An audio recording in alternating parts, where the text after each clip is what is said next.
எழுத்துக்கு ஒரு அர்த்தம் இருக்கும், ஒரு பொருள் இருக்கும். இங்கே பாருங்கள், வா, போ, நீ, நா, தி போன்ற சொற்களை பாருங்கள். அது வா என்பது ஒரு எழுத்து மட்டும். அப்போ அதற்கு ஒரு அர்த்தம் இருக்கிறது. வா என்றால் வா, வர சொல்வது. போ, போக சொல்வது. நீ, நா, நா என்றால் நாக்கு. தீ, பூ, மலர்.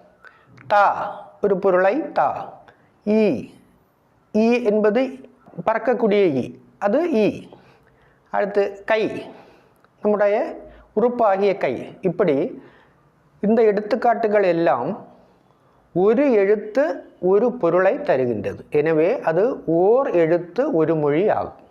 இன்னும் சில வார்த்தைகள் இருக்கிறது பாருங்கள். கா, கா என்றால் சோலை என்று அர்த்தம். கா, சோலை. ஆ, பசு என்று அர்த்தம்.